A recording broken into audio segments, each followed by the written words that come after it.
శ్రీమహాగణాధిపతయే నమః. సదాశివసమారంభాం శంకరాచార్యమధ్యమాం అస్మదాచార్యపర్యంతాం వందే గురుపరంపరాం. నారాయణం నమస్కృత్య నరం చైవ నరోత్తమం దేవీం సరస్వతీం వ్యాసం తతో జయముదీరయేత్. ఏతాన్నహంతుమిచ్ఛామి ఘ్నతోపి మధుసూదన అపి త్రైలోక్యరాజ్యస్య హేతోః కిన్ను మహీకృతే. సో అర్జునుని యొక్క వాక్యాలు చాలా ఉదారమైన వాక్యాల్లాగా భాషిస్తాయి. చాలా ఉదారమైన వాక్యాలు, చాలా పెద్ద వైరాగ్య సంపన్నుడు పలకాల్సిన పలుకులు. కాబట్టి కానీ మనం వాటి ఔదార్యాన్ని చూసి భ్రమపడరాదు. అది సందర్భం ఉంటుంది, దేనికైనా కూడా సందర్భానుసారంగా మాట్లాడాలి, కానీ సందర్భానికి విరుద్ధంగా మాట్లాడకూడదు. అశోక చక్రవర్తి తన సైన్యాన్నంతనే సైన్యాధికారులందరినీ మీరందరూ ఈవేళ నుంచి కాషాయం కట్టుకుని బౌద్ధ మతాన్ని ప్రచారం చేయమని పురమాయించారు.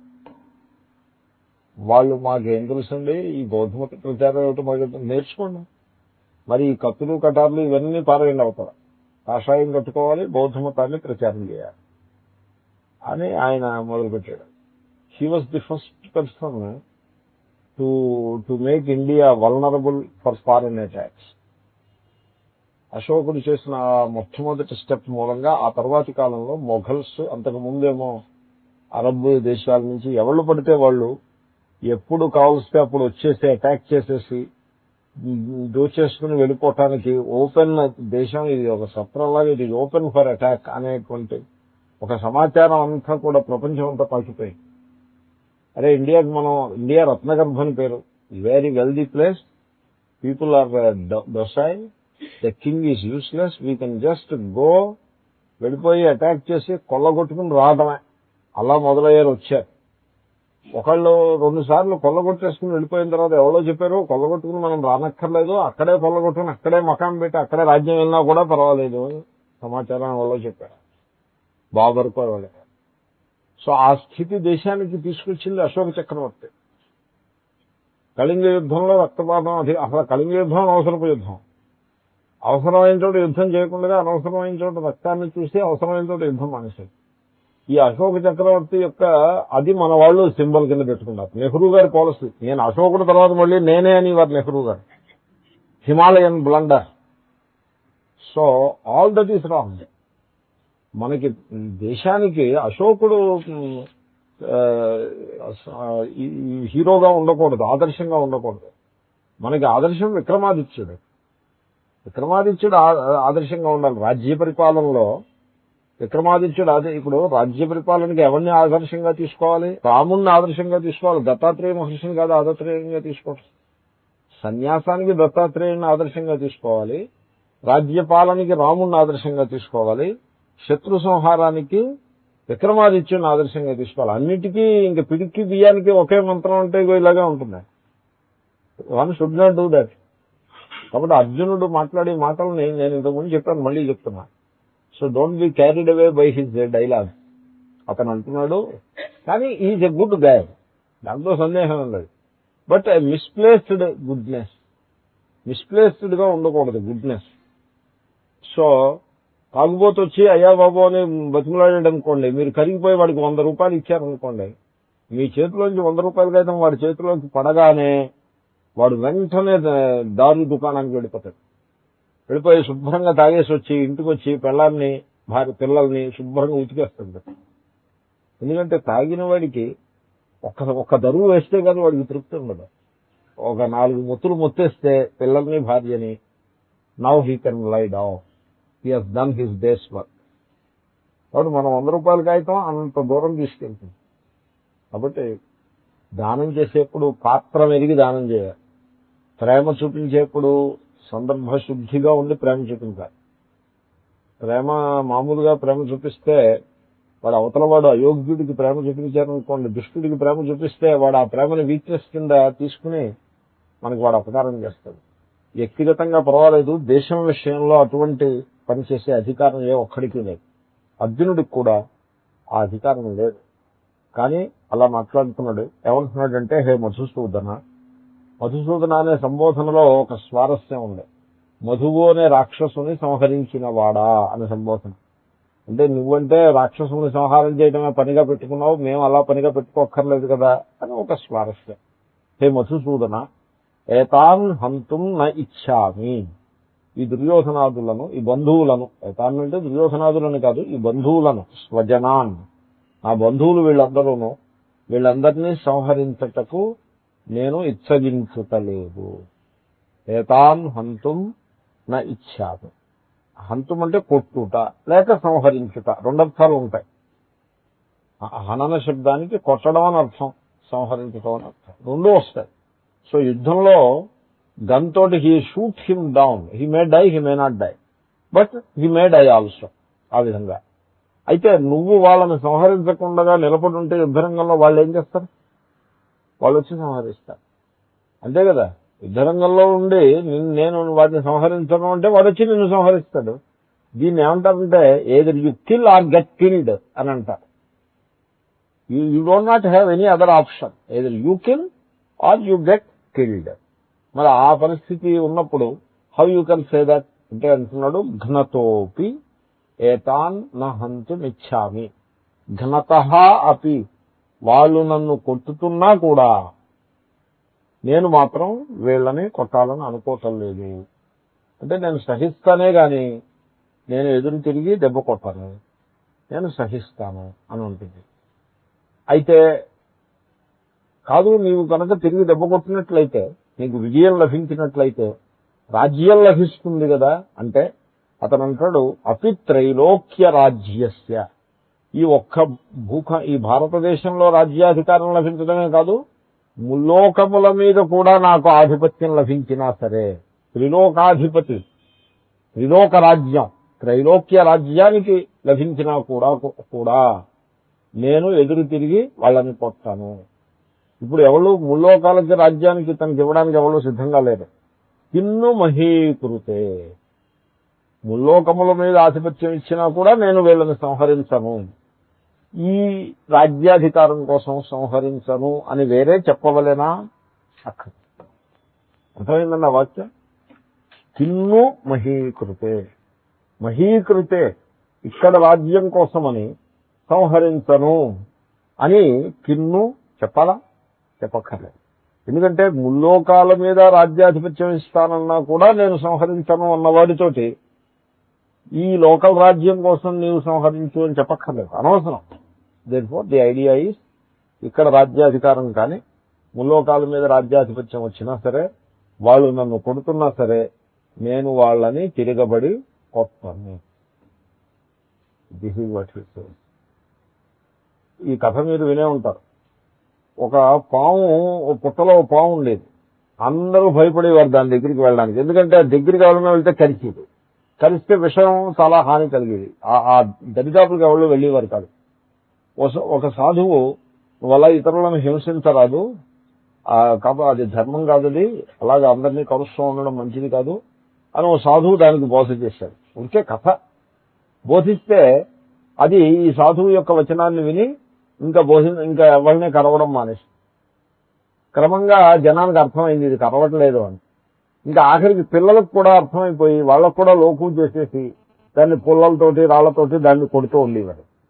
దాన్ని పుట్టలోంచి బయటికి లాగి దాన్ని వాయించి మళ్ళీ పుట్టలో వారేస్తూ ఉండేవాడు. ఆ విధంగా అది చిక్కి చెంద్యమైపోయి చాలా దుస్థితిలో మరణావస్థకి చేరుకుంది. ఈ లోపల ఈ సలహా ఇచ్చిన సాధువు వాటికి కేసు వస్తుంది.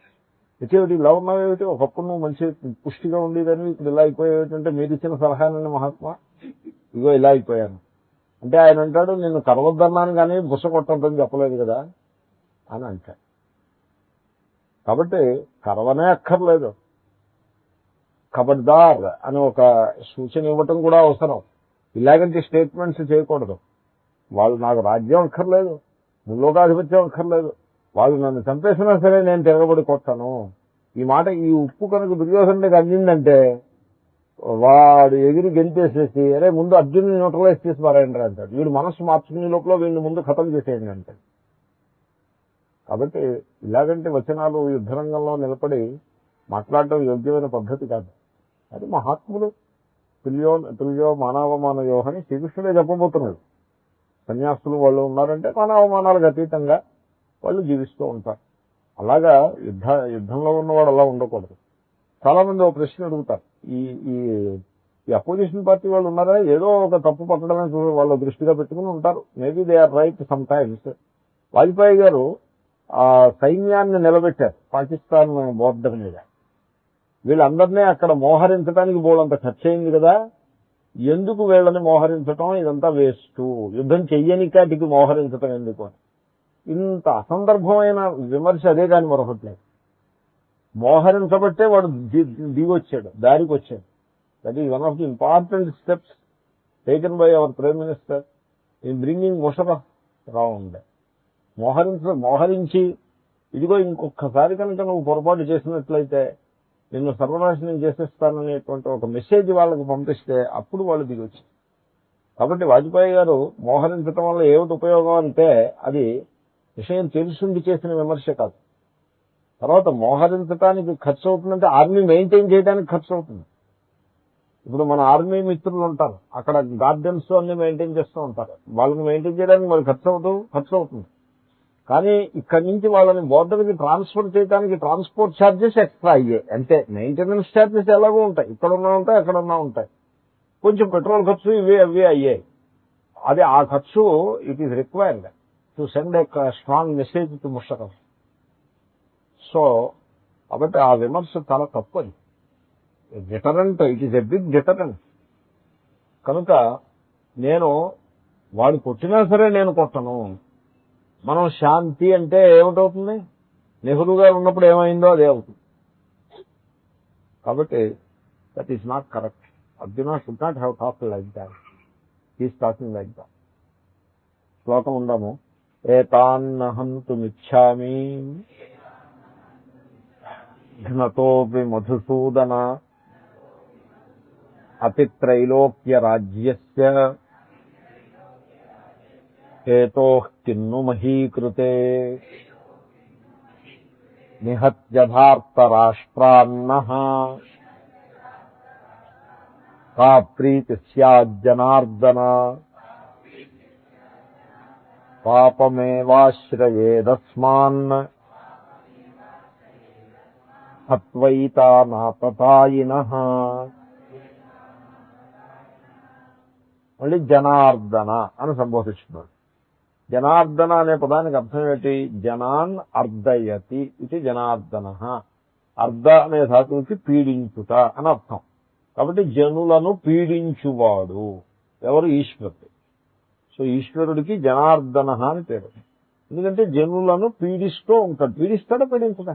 నీకేమనిపిస్తుంది? పీడిస్తాడని అనిపిస్తుందా పీడించడానికి? పీడిస్తాడని అనిపిస్తుంది అంతే. వస్తున్నా ఈ వార్త. సో ఎందుకంటే మీరు ఎండ ఎలా ఉందో చూడండి. ఇప్పుడు చెప్పండి, పీడిస్తున్నాడా పీడించట్లేదా? లేదంటే ఎయిర్ కండిషన్ లోపల ఉన్న వాళ్ళని పీడించట్లేదు, వాళ్ళని పీడిస్తున్నాడు. ఎలాగంటే వాళ్ళు బయటకు రావడానికి భయపడి లోపలికి ఎయిర్ కండిషన్ రూమ్ లో దాముకుంటున్నారు. ఆ విధంగా వాళ్ళని పీడిస్తున్నాడు. సో పశువులను, పక్షులను, చెట్లను, చేమలను, ఆ చెట్లను చూస్తే నాకు గాలి వేస్తుంది. అయ్యో ఇంకా 2 నెలలు ఉంది, మొన్న ఏదో వర్షం పడింది, పాపం తడిసి ఉంటాయి, ఈ 2 నెలలు సర్వైవ్ అయితే ఇవి ఇంకా పర్వాలేదు. 2 నెలలు నిలబడగలిగాయంటే ఇంకా దే విల్ బి సేఫ్. ఈ లోపల నెక్స్ట్ ఇయర్ వచ్చేప్పటికి కొంచెం బాగా నాటుకుంటాయి. చిన్న చిన్న మొక్కల విషయం నేను చెప్తున్నా. నెక్స్ట్ ఇయర్ వచ్చేప్పటికి బాగా నాటుకుంటాయి, సర్వైవ్ అవుతాయి. ఒకప్పుడు ఎండలు ఎంత తీవ్రంగా ఉంటాయంటే పెద్ద చెట్టు కూడా మాడిపోతుంది, ఎండకి తట్టుకోలేక చచ్చిపోతుంది. మళ్ళీ చిగురించలేకుండా అయిపోతుంది. అలా చచ్చిపోతూ ఉంటాయి చెట్లు. కాబట్టి ఎంత హింస పెడుతున్నాడో చూడండి. ఎవడైతే మనకి ప్రాణశక్తిని అనుగ్రహిస్తున్నాడో వాడే మనల్ని చాలా హింస కూడా పెడుతూ ఉంటాడు. కాబట్టి ప్రాణశక్తిని అనుగ్రహిస్తున్నాడు అన్నప్పుడు సంబోధన ఓ రకంగా ఉంటుంది, హింస పెడుతున్నాడు సంబోధన కొరకుగా ఉంటుంది. జనార్దన, జనులను పీడించువాడు. ఎందుకంటే సుఖాన్ని ఇచ్చే ఈశ్వరుడే దుఃఖాన్ని కూడా ఇస్తూ ఉంటాడు. కర్మఫలదాత కదా. సుఖము దుఃఖము కలిసే ఉంటాయి. కాబట్టి ఆ పదం జనార్దన ఇక్కడ సంబోధిస్తున్నాడు. అందరినీ సంహరించడమే ఏదో నువ్వు డ్యూటీగా పెట్టుకున్నట్టుగా ఉన్నావా నువ్వు అని సంబోధనలో స్వారస్యం. హే జనార్దన. సో ధార్తరాష్ట్రాన్ నిహత్య, వీళ్ళందరూ కూడా ధృతరాష్ట్రుని పుత్రులు కదా. ధృతరాష్ట్రుడు అంటే మా పెదనాన్నగారు, వాళ్ళ అబ్బాయిలే వీళ్ళందరూ. వీళ్ళందరినీ సంహరించి నిహత్య కా ప్రీతి స్యాత్, మాకు ప్రీతి ఏం కలుగుతుంది అంటే ఏంటి? పెదనాన్నగారు కొడుకులు కాకపోతే పరాయి వాళ్ళైతే కావాల్సినంత ప్రీతి కలుగుతుంది. పెదనాన్నగారు కొడుకులను సంహరిస్తే ఏం లాభం? మా వాళ్లే కదా, మా బంధువులే కదా, వీళ్ళని సంహరించి మాకేం ప్రీతి కలుగుతుంది అని అంటున్నాడు. సో ఎందుకంటే పైగా అంటాడు అస్మాన్ పాపమేవ ఆశ్రయే హత్వ ఏతాన్, ఏతాన్ వీరిని హత్వా చంపి, అంటే వీళ్ళందరినీ సంహరిస్తే అస్మాన్ పాపమేవ ఆశ్రయే, మాకు పాపమే వస్తుందేమో అనుకుంటున్నాను. అదేమిటి అలా ఎందుకన్నాడంటే ఏతాన్ ఆతతాయిన, వీళ్ళు ఆతతాయిలు. ఈ ఆతతాయి అనే పదాన్ని జాగ్రత్తగా వాడాలి. తెలుగులో అల్లరి చిల్లరిగా తిరిగి వాడిని ఆకతాయి అంటారు, నాట్ ఆతతాయి. ఆకతాయి సంస్కృతం కాదు, అది ఎందుకు వచ్చిందో ఎలా వచ్చిందో నేను తెలుగు పదం, అల్లరి చిల్లరిగా తిరిగేవాడిని. కానీ సంస్కృతంలో ఆతతాయి అనే పదం అది చాలా టెక్నికల్ వర్డ్, చాలా బరువైన పదం.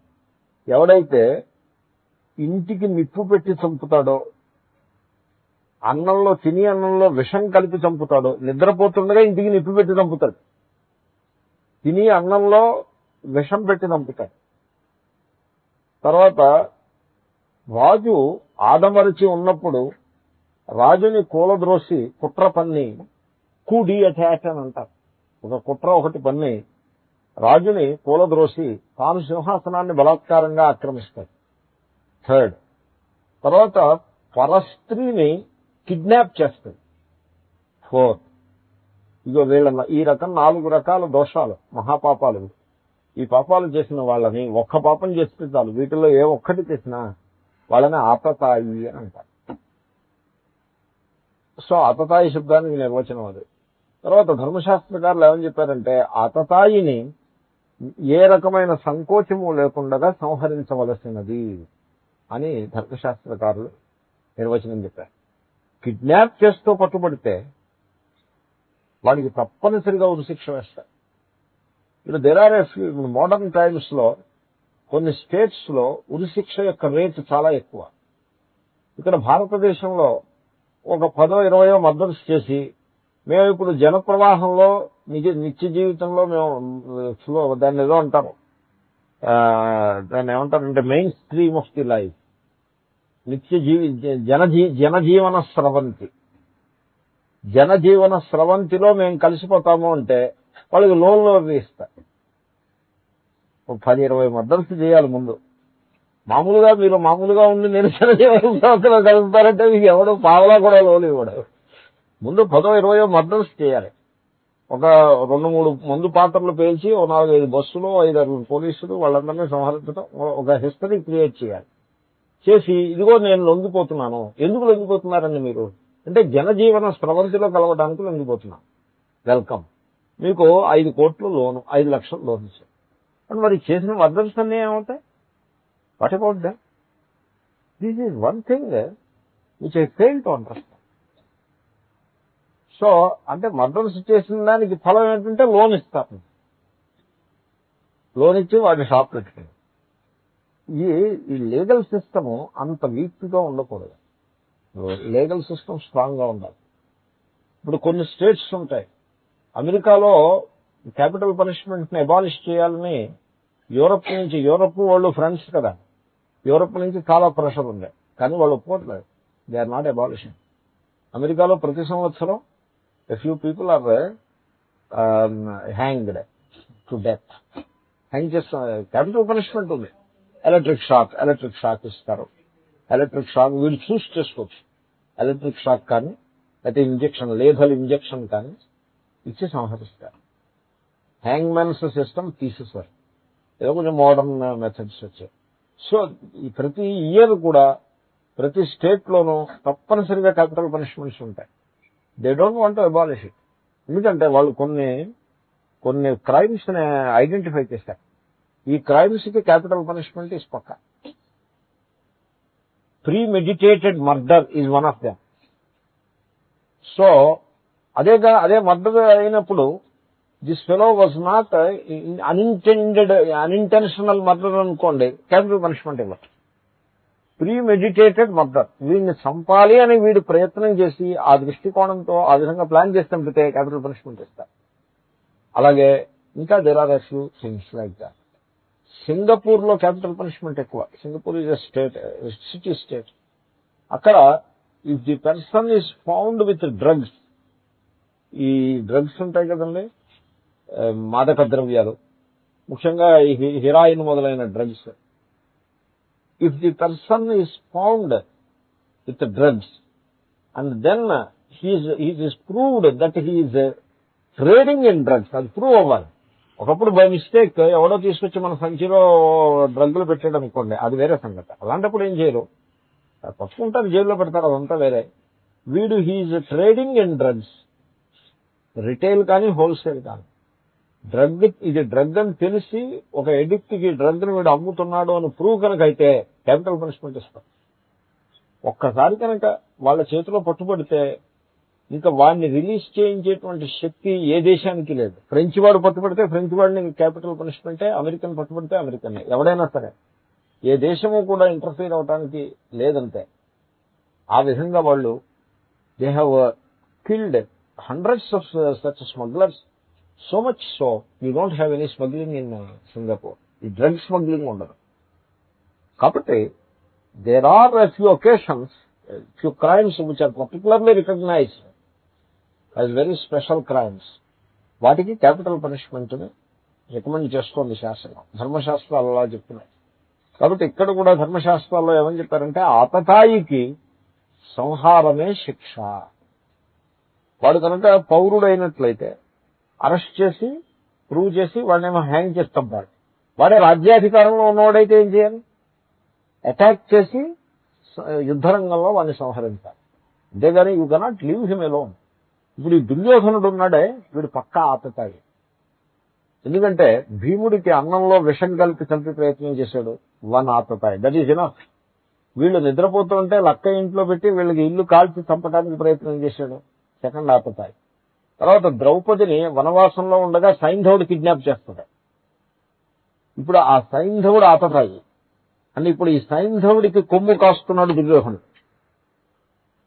సైంధవుడికి సపోర్ట్ గా ఉన్నాడు కదా. ఇప్పుడు సైంధవుడిని అర్జునుడు సంహరించాలంటే దుర్యోధనుడు అడ్డుపడతాడు. కాబట్టి సో ఆతతాయిని సపోర్ట్ ఇస్తున్నాడు కనుక, ఆతతాయికి రక్షణ ఇచ్చాడు కనుక వీడు కూడా ఆతతాయి కింద అవుతాడు. ప్రొటెక్ట్ అకాంప్లిస్ కింద పడిపోతాడు. డైరెక్ట్ ఆతతాయి కాదు, ఇండైరెక్ట్ ఆతతాయి. థర్డ్. ఫోర్త్, రాజ్యాధికారం ధర్మరాజు గారిది అన్యాయంగా ఆక్రమించి కూర్చున్నాడు. జూదంలో, మాయా జూదంలో ఆయన రాజ్యాధికారం తీసుకుని పోనీ ఏదో అయింది 13 ఏళ్ల తర్వాత వాపసు వచ్చినప్పుడు ఇవ్వాలి కదా. నాదెండ్ల భాస్కరరావు చేసినట్టు చేస్తే దేర్ ఫోర్ హీజ్ అన్ ఆతతాయి. నాదెండ్ల భాస్కరరావు ఈజ్ అన్ ఆతతాయి. సో మోడర్న్ టైమ్స్ లో ఆతతాయి. నాకు ఇది అంతకంటే వేరే దృష్టాంతం. రామ్లాల్తో కలిసి ఒక జూలీ ఎలక్టెడ్ పర్సన్ అని మీరు యు నో ఆల్ దాట్. కాబట్టి ఇన్ని రకముల ఆతతాయి లక్షణాలు వీడి యందు, ఈ దుర్యోధనాదుల యందు పట్టినవి. అలాంటిది వాళ్లే యుద్ధం డిక్లేర్ చేసినప్పుడు పోనీ వదిలిపెట్టేద్దాం, అయితే ఏదో వాళ్ళు ఏడుస్తారు, వదిలిపెట్టేయచ్చు, వేరే సంగతి. వాళ్లే యుద్ధం డిక్లేర్ చేస్తే ఎదుర్కొండగా ఆతతాయిలు ఉంటే ఆ సంగతి గుర్తించాడు అర్జునుడు. వీళ్ళంటాడు ఆతతాయిలే వాళ్ళ సంహార యోగ్యులే, నో డౌట్. కానీ వాళ్ళని సంహరించటంలో నాకు ప్రీతి ఏమీ కలగటలేదు, ఉత్సాహం కలగటలేదు. ఎందువల్ల? ఎందుకంటే వీళ్ళు మా పెదనాన్న గారి కొడుకులు కనుక. బంధుత్వం, ఆతతాయిలు సంహార యోగ్యులు అనే విషయాన్ని, ఆ ధర్మాన్ని పక్కన పెట్టి బంధు ప్రీతికి ప్రాధాన్యం ఇస్తూ మాట్లాడుతున్నాడు. శ్లోకం అనే సిద్ధ. నిహత్యథాప్త రాష్ట్రాన్నః తా ప్రీతి స్యాజ్జనార్దన. జనార్దన విసర్గలేదా? ఓకే.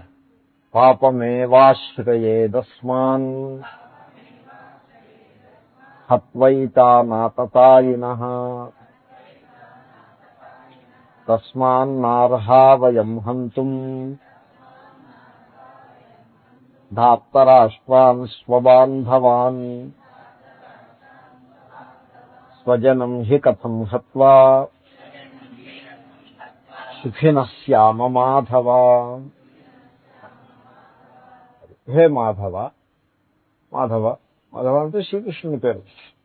మాధవ, ధవ అంటే భర్త, మా అంటే లక్ష్మీదేవి, లక్ష్మీదేవికి భర్త మాధవ.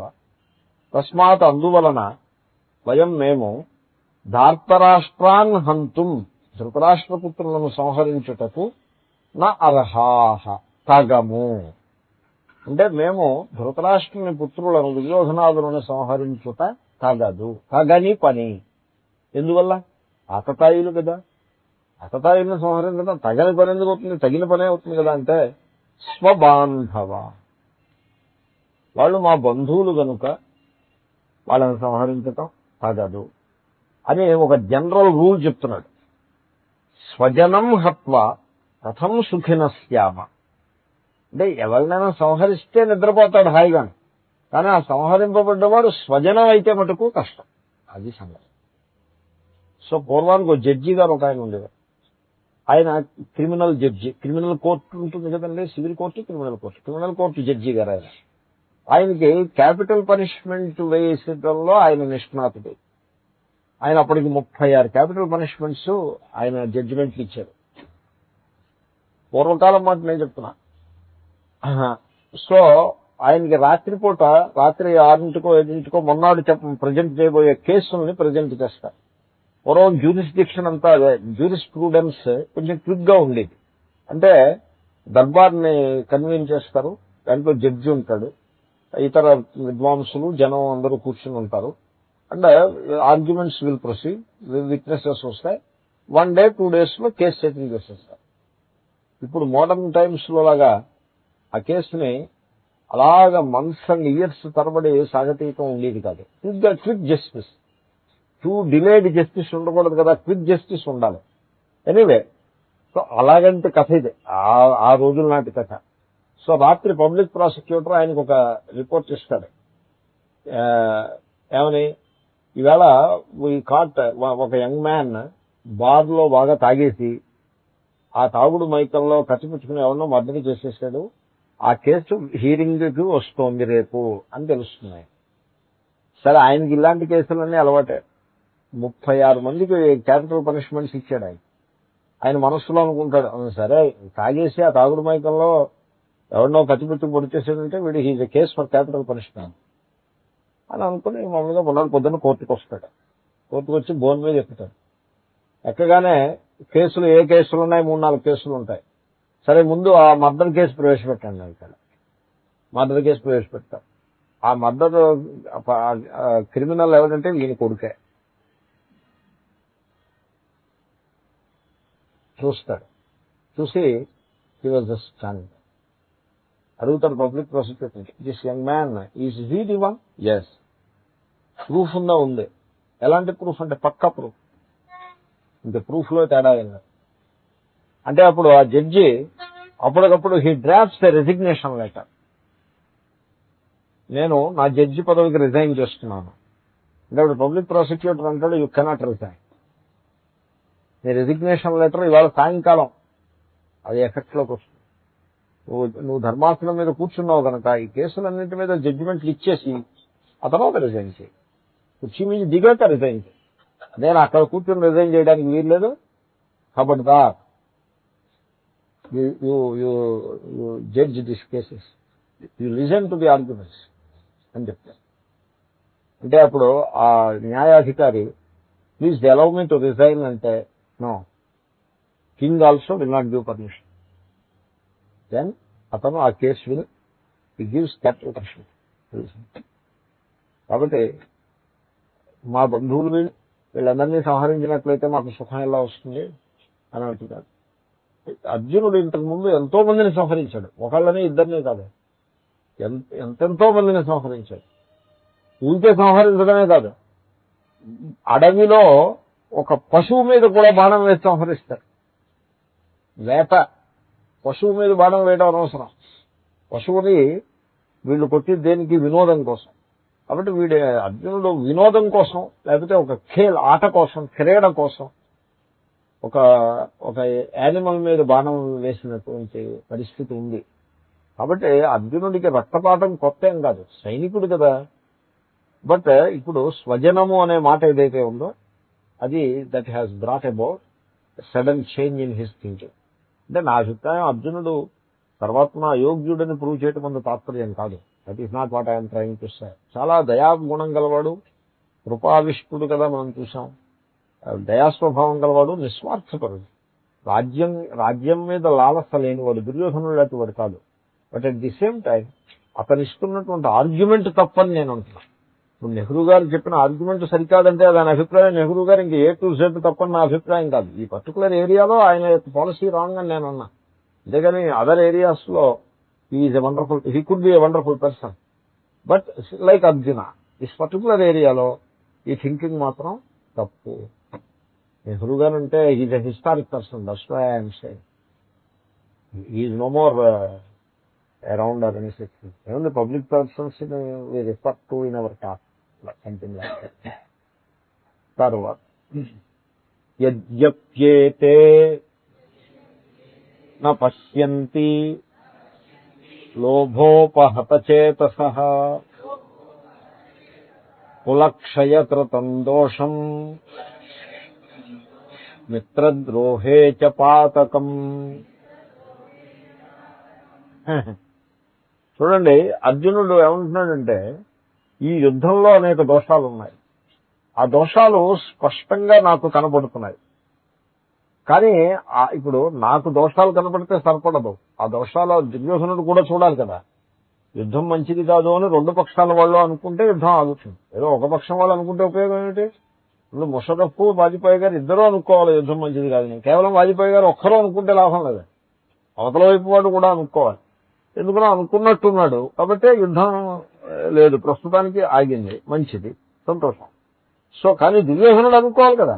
ఇక్కడ ఇతను అంటాడు దుర్యోధనుడు సత్యాన్ని గుర్తించినా సరే గుర్తించకపోయినా సరే నా మటుక్కి నేను సత్యాన్ని గుర్తించాను కనుక నేను యుద్ధం చేయను అని అంటే this is one sided peace effort చూసారా, చాలా తప్పు.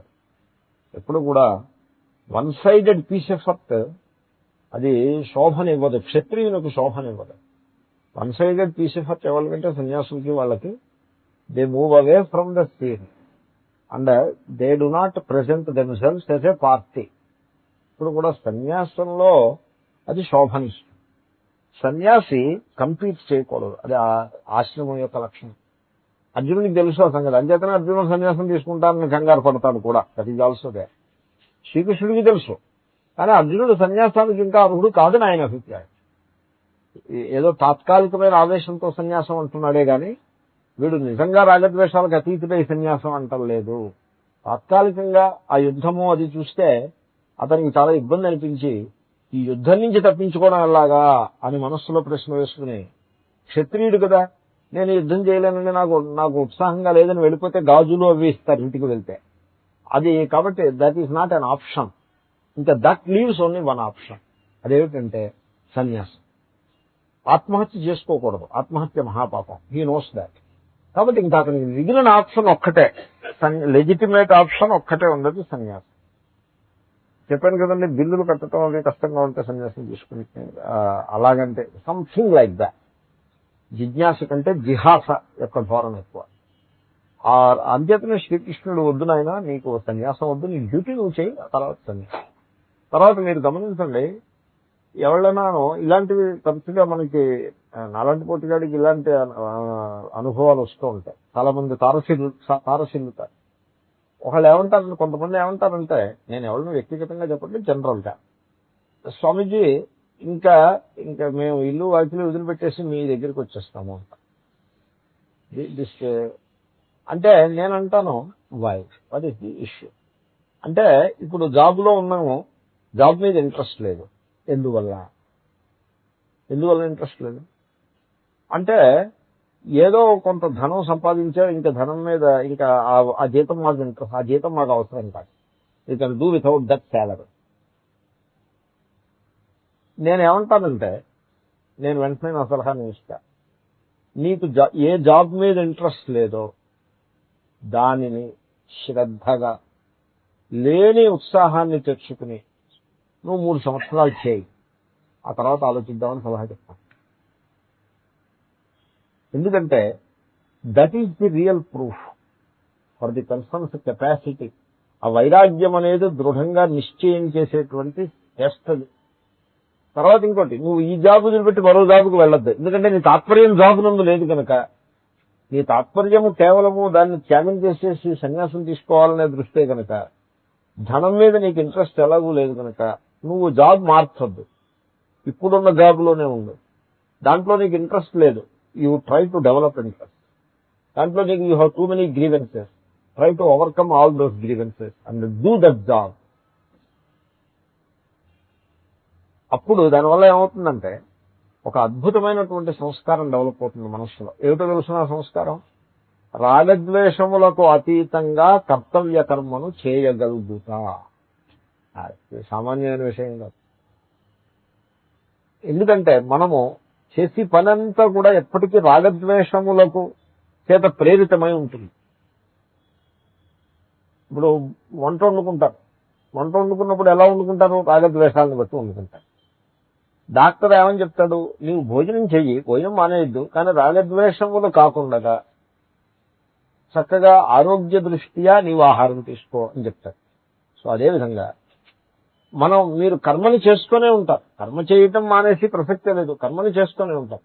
కానీ ఆ కర్మని రాగద్వేషముల చేత ప్రేరితం కాకుండా కర్తవ్య కర్మ అనే దృష్టితో, duty consciousness, likes and dislikes consciousness బదులుగా డ్యూటీ కాన్షియస్నెస్ తోటి చెయ్యి. అలాగా నీకు డిస్లైక్ ఉంటుంది సాధారణంగా, ఆ డిస్లైక్ ని అధిగమిస్తూ this is my duty, I don't like it, yet it is my duty, so I do it. అప్పుడు ఆ పని నువ్వు చేయి. Do that. Be an Arjuna. Arjuna did not like to kill. Clearly we can see, అతనికి శత్రువు మీద బాణం వేయాలంటే ఇష్టం లేదు, కానీ that happens to be his duty, very unpleasant duty. Final గా చేస్తాడు. అదేవిధంగా సో గీత యొక్క ఉద్దేశం అదే. కాబట్టి నీ డ్యూటీ, గీత యొక్క ఉద్దేశం యుద్ధం చేయడం కాదు, డ్యూటీ చేయమన్నాం. అక్కడ అర్జునుడి సందర్భంలో యుద్ధం అయింది. సో నీ డ్యూటీ ఏమిటి? You do it. You don't like it, yes I don't like it, okay agree, you don't like it, yet it is your duty, yes yes do it. ఎంతకాలం చేయి? 3 ఏళ్ళు చేయి. సో 3 ఏళ్ళు రాగద్వేషాలకు అతీతంగా డ్యూటీ చేయగలిగితే నువ్వు 3 ఏళ్ళు అయిన మొదనాడు అప్పుడు కూడా నీకు సన్యాసం కావాలని నువ్వు అనుకుంటే యు ఆర్ వెల్కమ్. వాడు స్థిరపడిపోతాడు సన్యాసిగా. ఎందుకంటే సన్యాసిగా బతకడం కష్టం, సన్యాసం తీసుకోవటం తేలిక. సన్యాసం తీసుకోవటం ఏముంది? స్వామిని పట్టుకోవాలి, సన్యాసం ఇచ్చే స్వామిని పట్టుకోవాలి. ఇచ్చేవాళ్ళు ఉన్నారు, మామూలుగా పోస్టులో సన్యాసం ఇచ్చే స్వాములు కూడా ఉన్నారు. కరస్పాండెన్స్ కోర్సు లాగా పోస్టల్ సన్యాసం అంటే హృషికేశ్ వెళ్లేందుకు టైం లేదు ఆయనకి, is very busy otherwise. So Rishikesh వెళ్ళడానికి టైం లేదు, శివరాత్రి నాటికి వెళ్ళాలి అక్కడికి హృషికేశ్. సరిగ్గా ఆ టైంకి ఏవేవో చాలా పనులు ఉన్నాయి, అందుగురించి పోస్ట్ ద్వారా సన్యాసం ఇచ్చేస్తారు. అంచేత ఏమిటనమాట, ఈయన పోస్ట్ ద్వారా దక్షిణ పంపించేస్తారు ముందే.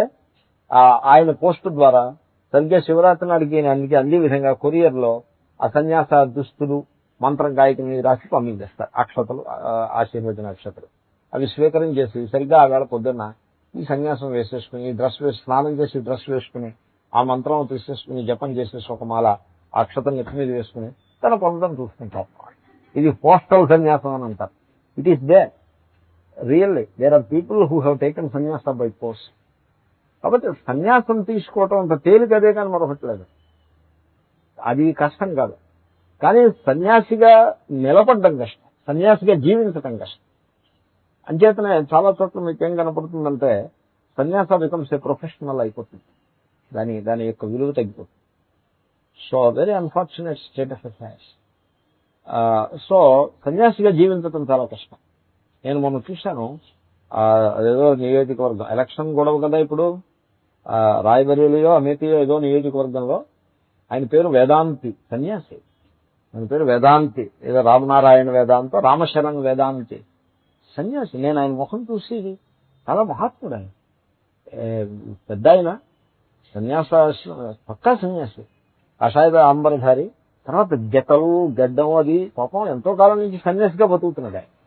ఆయన ప్రారంభం బాగులేదు, ఎక్కడి నుంచి వచ్చిందో ఈ సంస్కారం నాకు అర్థం కాదు. ఈ ఎలక్షన్ లో దిగాడు. Is contesting against young man, some other guy. Who is he is not important. Some kid, some kid, insignificant kid. And that is how I look at it. It doesn't matter who is the other fellow. ఎందుకంటే other ఫెలోకి standard ఏ ఉంటుంది. He wants to win and he wants to become some MP etcetera. ఏవో డబ్బులు వస్తాయి. MP అయితే it is a way of, it's a profession, another profession. Money వస్తుంది, వాళ్ళకి డబ్బులు వస్తాయి. So that's why he wants to encash something, some history he wants to encash, or some name he wants to encash, which is okay for him, but not for a Swami. He is contesting against that kid. Very unfortunate. చాలా చాలా దురదృష్టకరం. చూడగానే దుఃఖం కలుగుతుంది. అయ్యో ఇంత మహాత్ములు ఇలాగా దాంతో పడ్డారు. సో ఈ విధంగా సన్యాసం యొక్క మహిమ క్రమంగా. సో సన్యాసిగా జీవించడం కష్టం, సన్యాసం తీసుకోవటం లేదు. కానీ కర్మయోగిగా జీవించటం తేలిక. ఎందుకంటే the field is available to you. గృహస్థాశ్రమం ఉంది కదండి, గృహస్థాశ్రమంలో రాగద్వేషాలు అలౌడ్. రాగద్వేషాలకు అతీతంగా ఎదిగి ప్రయత్నం చేస్తారు. ఎంత సక్సెస్ అయితే అంతే లాభం. రాగద్వేషాలు అలౌడ్, లెవెల్ ఆఫ్ రాగద్వేషాస్ is allowed. So anyway, so అర్జునుడు హీఈస్ నాట్ థింకింగ్ రైట్లీ. ఇది పాయింట్. ఈ ప్రథమాధ్యాయం అంతా ఇలాగే ఉంటుంది. సో ఇక్కడ దోషం ఉన్నది. ఏమిటా దోషము? మిత్రద్రోహే పాతకం. మిత్రద్రోహం చేయటంలో పాపం ఉంది. ఏమిటి మిత్రద్రోహం? ఏమిటి? ఇప్పుడు దుర్యోధనుని పక్షాన సైనికుల్లో అనేక మంది ఫ్రెండ్స్, అర్జునుడి ఫ్రెండ్స్ ఉన్నారు.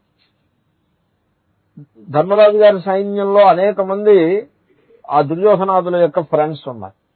సో యుద్ధం జరిగినప్పుడు వాళ్ళ చేతుల్లో వీళ్ళు, వీళ్ళ చేతుల్లో వాళ్ళు సంహరింపబడితే మన మిత్రుల్ని మనమే సంహరించేమో అనే పరిస్థితి వస్తుంది. అది మిత్రద్రోహం, అదొక పాపము. తర్వాత కులక్షయ కృతం దోషం. కులము వినాశం చెందుతుంది. ఇప్పుడు అనదర్ ఫ్యాక్టర్ హీ ఇంట్రడ్యూసెడ్.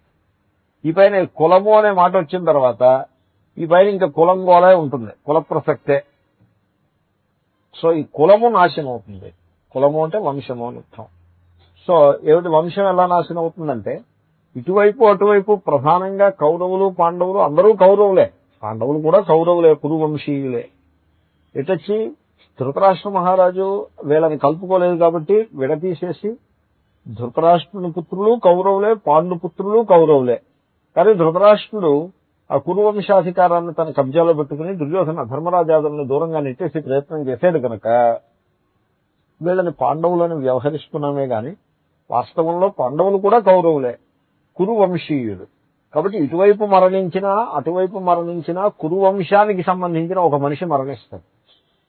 చాలా మంది మరణిస్తే కురువంశమే క్షీణించిపోతుంది. ఆఖరికి కురువంశీయుడు ఒక్కడు కూడా లేకపోవచ్చు. సో ఇది కులక్షయము. ఈ కులక్షయం అనే దోషం ఉన్నది.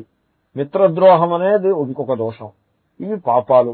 ఈ పాపాలు మనం చేయకపోతే మంచిది అని నేను అనుకుంటున్నాను.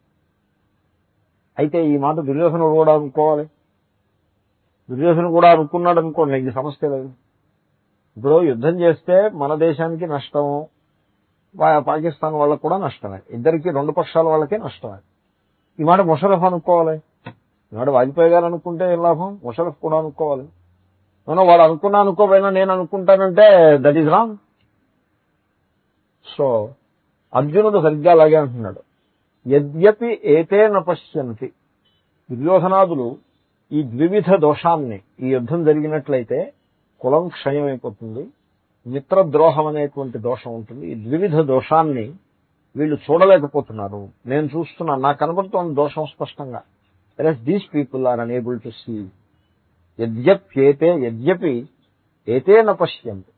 why they are not able to see? దుర్యోధనుడికి తెలీదా మన మిత్రులు అవతల పక్షంలో ఉన్నారని? ఈ యుద్ధంలో చాలా మంది మరణిస్తే కురువంశం క్షయం అవుతుందని దుర్యోధనుడికి తెలీదా? తెలుసు వాడికి. ఇప్పుడు పాకిస్తాన్కి తెలీదా మనతో యుద్ధం చేసినట్లయితే ఆర్థిక స్థితి దెబ్బతింటుందని?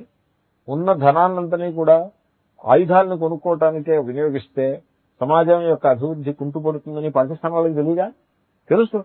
తెలిసి వాళ్ళు మన మీద 3 యుద్ధాలు చేశారా లేదా? కాబట్టి తెలిస్తే లాభం ఏమిటి? చేత బుద్ధి. కానీ గీతలో చేతశబ్దాన్ని వివేక బుద్ధి అనే అర్థంలో వాడతారు తరచుగా. బుద్ధి, వాడికి బుద్ధి లేదు అంటే అర్థం ఏంటి? అంటే అసలు ఆ ఇంటలెక్ట్ అంతఃకరణమే లేదని కాదు, వివేక బుద్ధి లేదని అర్థం.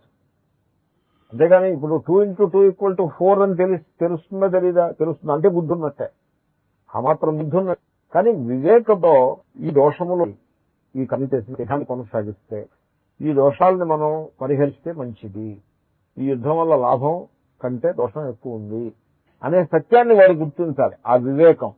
ఆ వివేకము వాడి వివేకము నాశనం అయిపోయింది, అపహత, నశించిపోయింది. ఆ దుర్యోధనాదులకి వివేకం లేకుండా అయిపోయాయి. ఎందువల్ల? లోభోపహత చేతసః, లోభము చేత నాశము చేయబడిన వివేక బుద్ధి కలవారు.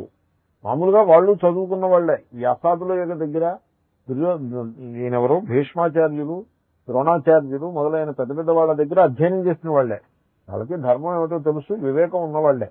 కానీ ఆ ఉన్న వివేకం అంతా కూడా అక్కరకు రాకుండా అయిపోయింది. ఎందువల్ల? నశించిపోయింది వివేకం. దీనివల్ల లోభము చేత. లోభము చాలా చెడ్డది. లోభము అంటే కేవలం డబ్బు విషయంలోనే కాదు, ఏ పదార్థము గాని, ఏ పరిస్థితి గాని నా స్వార్థమే నిలబడాలి అనేటువంటి తీవ్రమైన కమిట్మెంట్, స్వార్థానికి తీవ్రమైన కమిట్మెంట్, దానికి లోభము అని పేరు. నేనే నెగ్గాలి, నా మాటే చెల్లుబాటు కావాలి, అధికారం నాకే లభించాలి, ధనం నాకే లభించాలి, భోగాలు నాకే లభించాలి, ఎదరవాళ్ళకి లభించకూడదు. ఇది లోభం. ఈ లోభము చాలా చాలా హానికారకము. కాబట్టి ఈ లోభము చేతను వివేకాన్ని కోల్పోయారు దుర్యోధనాదులు. వివేకాన్ని కోల్పోయారు కనుకనే ఈ యుద్ధం కొనసాగినట్లయితే వచ్చేటువంటి 2 మహాదోషాలు, కులక్షయము, తర్వాత మిత్రద్రోహము, ఈ 2 మహాదోషాలని వాళ్ళు చూడలేకపోతున్నారు. యద్యపి ఏతే నపశ్యంతి, వాళ్ళు చూడలేకపోవచ్చు, నేను చూడగలుగుతున్నాను కదా, కాబట్టి నేను సన్యాసం తీసుకుంటాను అంటాడు.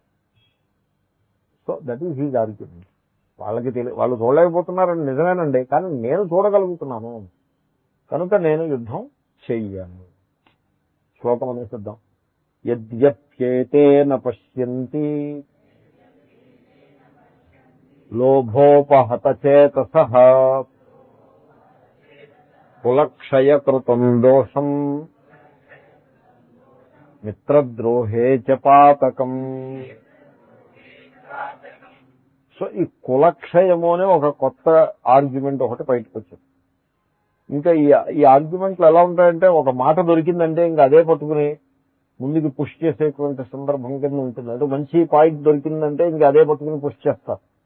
సో ఇప్పుడు అర్జునుడికి మంచి పాయింట్ ఒకటి దొరికింది, ఏంటంటే కులక్షయము. అంచేత ఆ పాయింట్ ని చాలా బలంగా పుష్ చేస్తున్నాడు. ఈ ఆర్గ్యుమెంట్లకు వేటికి శ్రీకృష్ణుడు సమాధానం చెప్పబోట్లేదు. ఎందుకంటే ఈ ఆర్గ్యుమెంట్స్ ఇవి లాజికల్ ఆర్గ్యుమెంట్స్ ఏం కావు, కొంచెం డిస్టార్టెడ్ ఆర్గ్యుమెంట్సే. Will come back. ఓం పూర్ణమద పూర్ణమిదం పూర్ణాత్ పూర్ణముదచ్యతే పూర్ణస్య పూర్ణమాదాయ పూర్ణమేవావశిష్యతే. ఓం శాంతి శాంతి శాంతి. హరి ఓం తత్సత్. శ్రీకృష్ణార్పణమస్తు.